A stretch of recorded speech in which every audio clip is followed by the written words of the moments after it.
hammered relentlessly against the hospital window.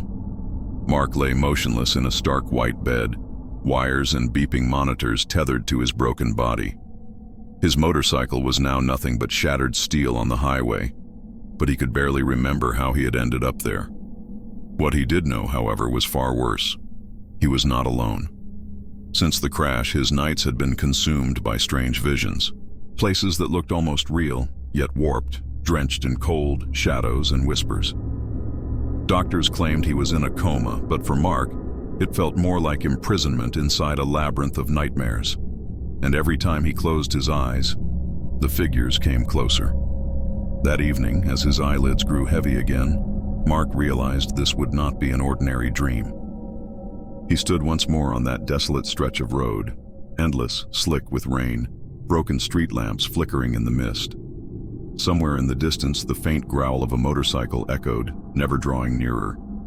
His own bike, he realized, but twisted, distorted, as though reality itself had been torn apart. Figures lined the roadside, tall, impossibly thin silhouettes with no faces, their heads tilted slowly toward him in unison, as if studying him. But Mark felt it wasn't just observation.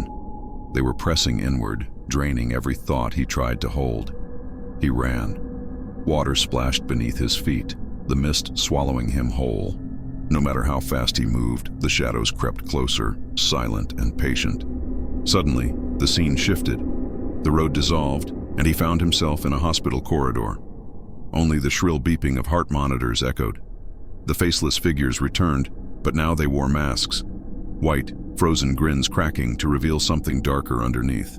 Mark tried to scream. What escaped his throat was nothing but a rasp.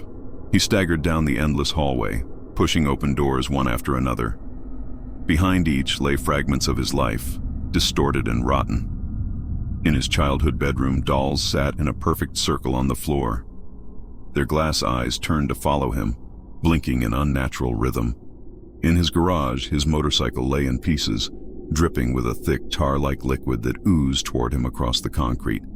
In a dimly lit bar, strangers sat frozen at tables. One by one, their heads rotated to face him, their eyes glowing pale and empty.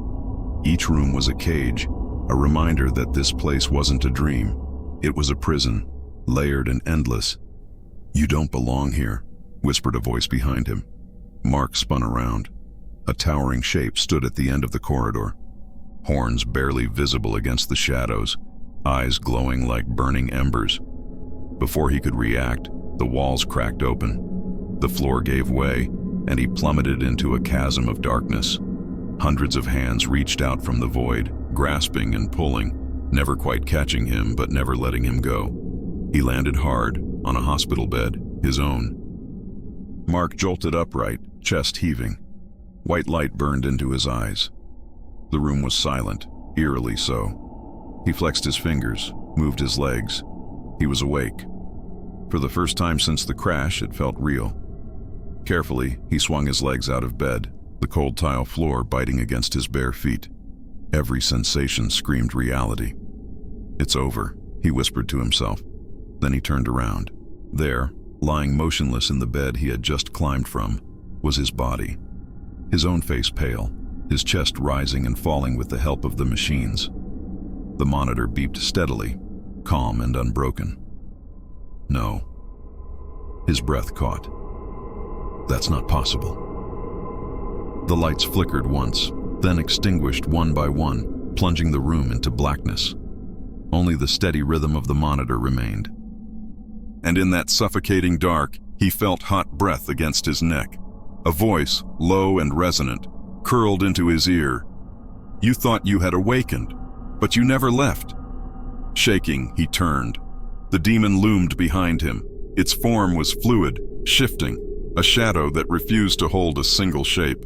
Eyes glowed red, its grin stretching impossibly wide, teeth jagged and unnatural. Mark opened his mouth to scream, but no sound came.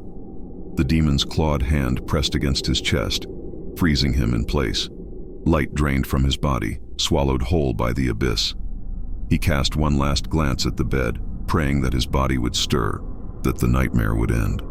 But the heart monitor's steady rhythm broke into a flat, unending tone. Darkness surged around him. The floor dissolved beneath his feet, pulling him into an endless void. The demon's grin hovered above him, whispering as chains rattled somewhere deep below.